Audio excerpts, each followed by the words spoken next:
Memiliki anak dan menjadi orang tua adalah anugerah terindah dari Sang Pencipta. Namun seiring hal tersebut terdapat tanggung jawab besar bagi orang tua untuk mendidik dan mengarahkan anak menjadi pribadi yang baik dan berkarakter.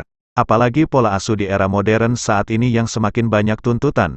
Kegagalan pola asuh dapat mempengaruhi kepribadian anak, di mana tingkah laku anak cenderung meniru bagaimana orang tuanya bersikap terhadapnya. Seperti saat anak bersikap kasar atau menentang yang merupakan akibat dari perlakuan yang diterima dalam kesehariannya di rumah.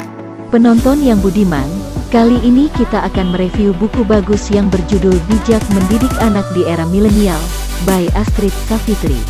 Tidak ada buku petunjuk dalam membesarkan dan mendidik anak lahir tanpa buku panduan seperti saat Anda membeli barang elektronik di mana selalu ada petunjuk cara merakit atau mengoperasikannya.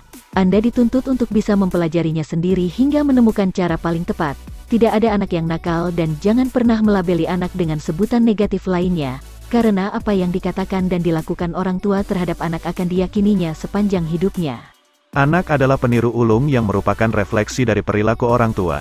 Terdapat 3 jenis pola asuh orang tua dalam mendidik anak, yaitu pola asuh demokratis, otoriter, dan permisif. Setiap jenis tersebut menghasilkan karakteristik berbeda pada anak. Pola asuh demokratis yaitu jenis pengasuhan yang mendahulukan kepentingan anak tetapi dalam kontrol orang tua.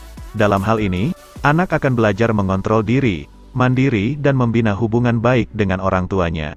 Pola asuh otoriter merupakan jenis pola asuh yang cenderung menuntut anak untuk memenuhi standar orang tua. Pendekatan ini biasanya disertai dengan ancaman dan hukuman ketika anak tidak menghiraukannya. Pola asuh ini akan menghasilkan pribadi anak yang pemberontak dan suka melanggar aturan. Sedangkan pola asuh permisif adalah kebalikan dari otoriter.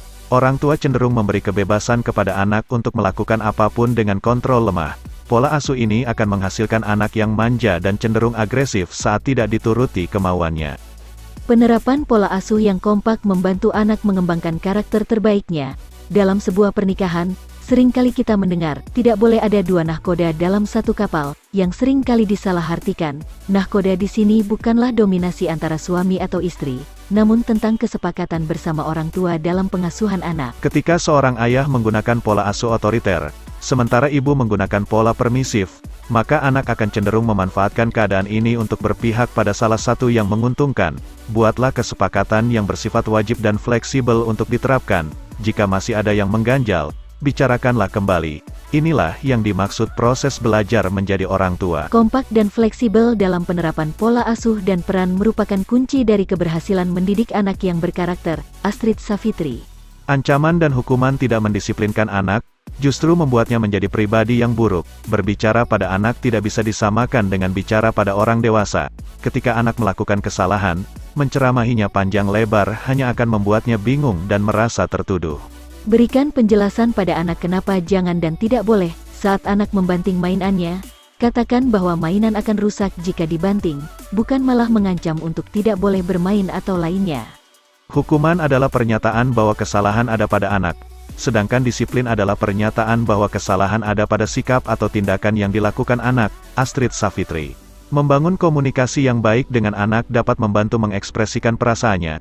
Apa yang Anda lakukan ketika mendapat laporan anak Anda melakukan kekerasan pada temannya, marah, malu, atau justru menyalahkan anak? Sebelum melakukan semua itu, cobalah evaluasi diri apakah Anda pernah melakukan kekerasan di depan mereka? Anak memiliki kemampuan merekam informasi yang luar biasa. Anak-anak yang sering mendapatkan hukuman fisik atau menyaksikan bentuk kekerasan sebagai luapan kemarahan cenderung berperilaku memberontak. Ia belajar satu hal bahwa kalau ia marah, ia boleh memukul orang lain. Jika anak sudah mulai melawan atau memukul, hentikan siklus ini.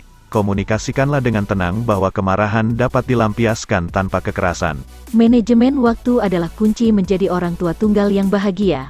Menjadi single mom akan sedikit lebih berat daripada single dad. Penilaian negatif dari orang luar terkadang tidak bisa kita hindari. Kunci menjadi single mom yang bahagia adalah pada kemampuan pengaturan yang baik serta pengambilan keputusan yang matang. Langkah pertama yang harus disiapkan adalah belajar mengendalikan trauma.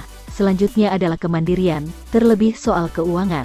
Berbeda dengan single mom yang lebih banyak menerima tekanan dari lingkungan, Single dad justru mendapat dukungan lebih banyak orang dalam pengasuhan anak dan pergi bekerja. Kunci sukses single dad adalah sikap keterbukaan menerima bantuan dari orang lain. Ia sebaiknya mencari lebih banyak informasi mengenai pengasuhan anak dan menjalin keakraban dengan anak agar perannya tetap berpengaruh.